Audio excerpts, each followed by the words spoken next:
Inoue, pinahiya, basher ni Casimiro live.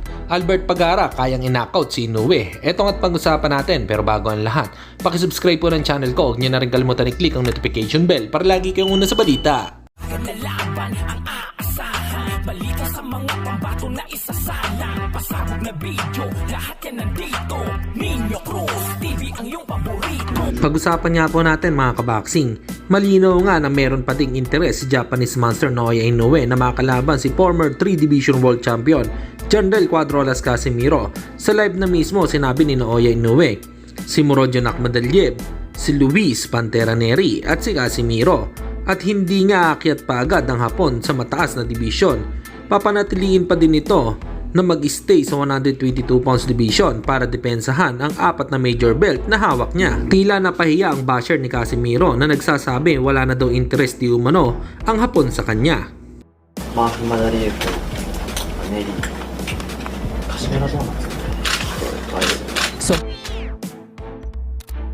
Samantalang Albert Prince Pagara, inamin niya noon na nagawa niyang paduguin ang ilong ni Naoya Inoue. Noong nag-sparring sila noon, kapag daw napupuruan ang ilong ng Hapon ay mabilis daw talaga dumugo at isang beses lang daw sila mag-sparring ni Inoue sa loob ng isang linggo dahil masyado daw siyang malaki sa Hapon.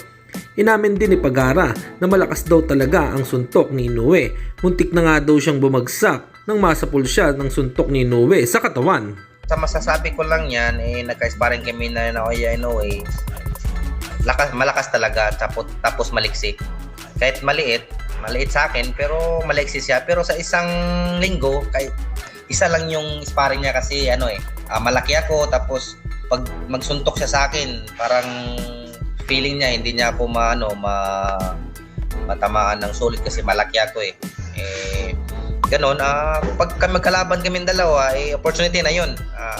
Malaking opportunity na yun talaga sa akin. Baka makamat or something. Yun ang opportunity na binigay na kami maglaban ni Naoya Inoue. Malaking malaki yung sa akin, opportunity dahil sa kilala siya sa buong bansa.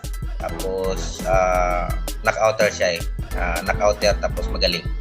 Yun yung ko, mas baka feeling matatalo natin kasi nag-i-sparring kami talaga ni Naoya Inoue.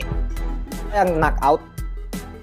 Ay kaya naman, pero hindi lang natin sabihin sa ganito na kayang talunin natin siya, pero may gawin tayo na work na kung paano siya talunin. Pero pag nandito tayo sa marami namang basher dyan pag magsasabi tayo ng mga talunin natin si Inoue. Hindi ko masasabi. Basta pag naglaban kami, gawin ko yung best ko lahat na kung manalo or matalo, mas okay. Mas okay yung manalo kaysa matalo. Naoya Inoue kasi nang sparring kami yung una, dumudugo yung ilong niya, pero konti lang yung dugo kasi natamaan siya ng uppercut. Tapos ito lang itong kahit matamaan na siya ng ganun, dudugo yung ilong niya. Madami kami ni Kevin Gataran, ni Genesis Urbania, dudugo yung ilong din niya sa sparring nila ni Genesis tapos ni Kevin Jake.